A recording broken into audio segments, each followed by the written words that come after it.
Hey guys, welcome back.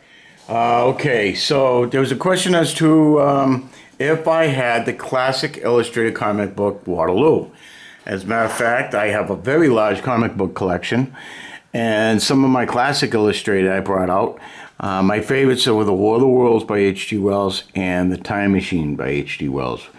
But what we're going to be looking at is Waterloo. Now, Waterloo, there are 15-cent comic books, there are 25-cent comic books, and they printed out classic comics quite a bit. I mean, they started in the 40s and worked their way up into almost current times now.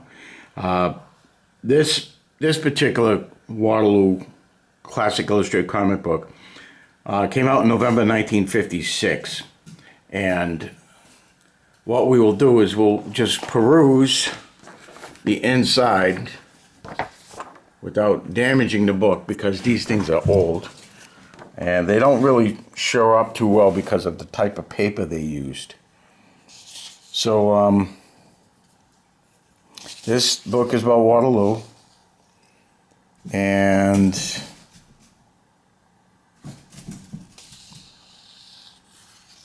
we'll swing through this.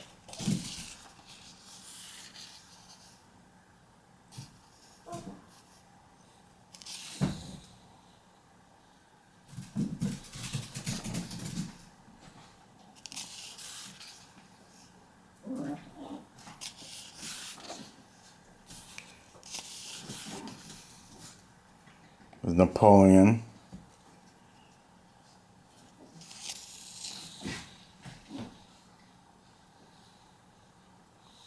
This is on March 1st, 1815, Napoleon landed in France with 1,000 men and began to march upon Paris.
This is the god.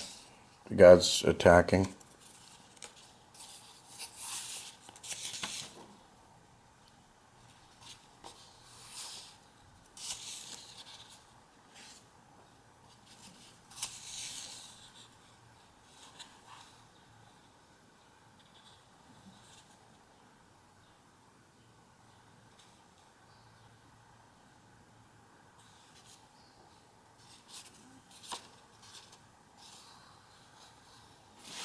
Let's see, Ekman and Chatran.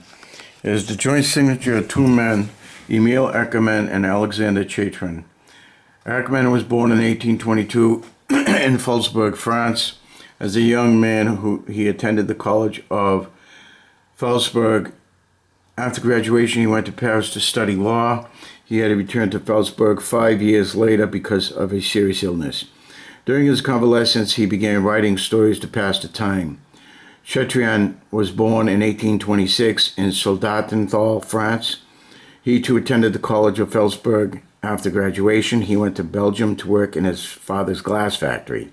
His father had always hoped that Chatrian would someday take over the business, but Chatrian was not happy at the factory, and he went back to Pfalzburg to teach. In 1849, Erckmann and Chatrian met. They discovered a common interest in writing and soon became friends. Together, they began writing stories which appeared in obscure newspapers in Strasbourg and Paris. The two men worked hard and waited patiently for fame they were certain would come to them. It came with the publication of the illustrious Dr. Malthus.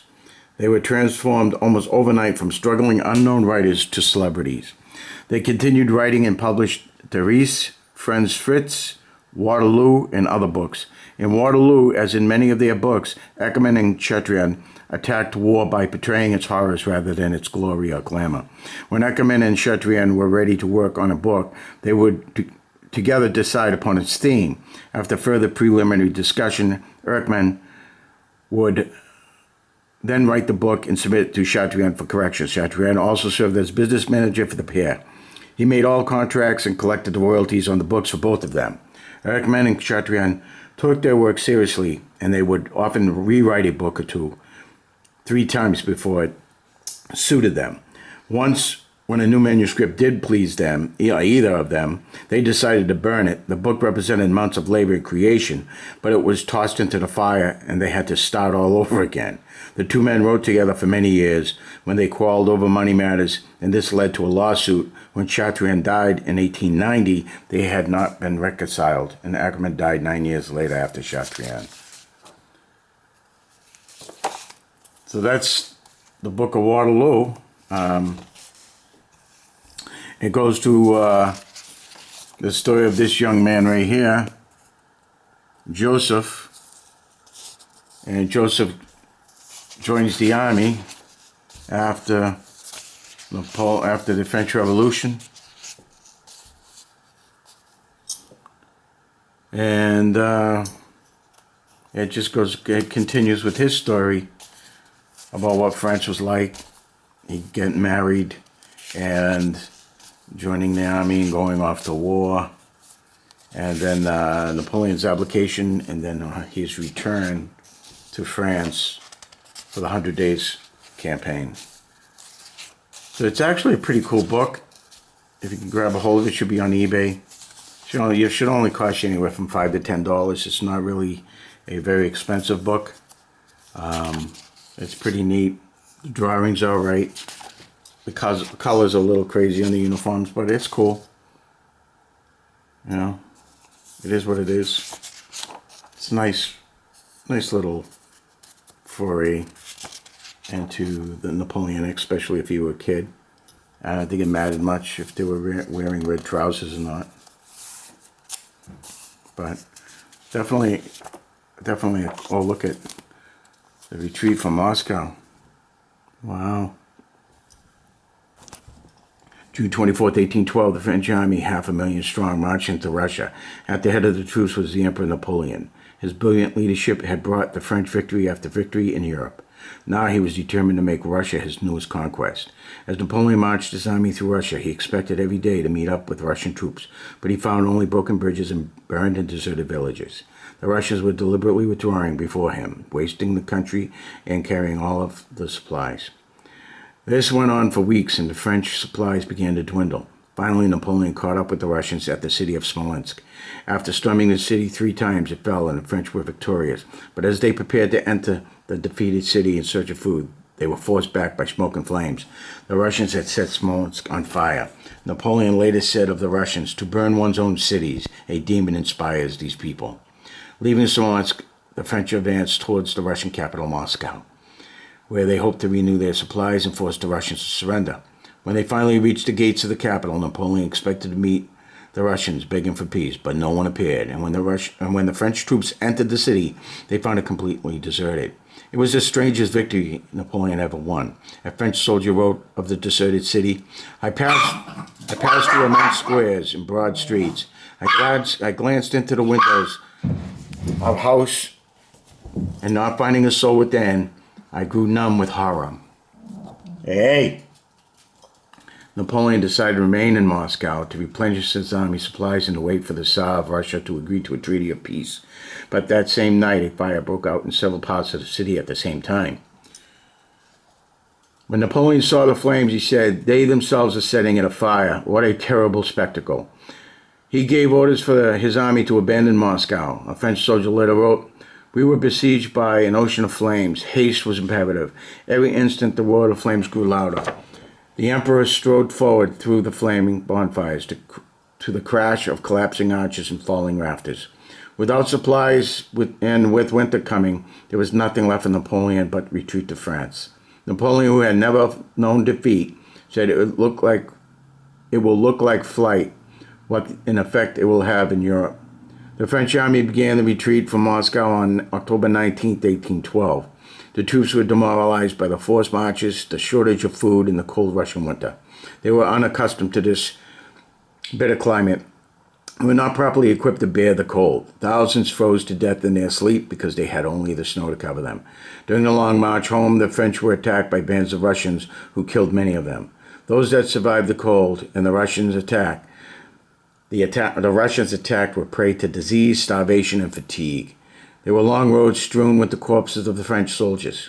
What was left of the once glorious French army straggled back across Europe, with clothes in shreds and feet wrapped in rags. Less than 100,000 men returned to France. It was one of the worst disasters the world has ever known.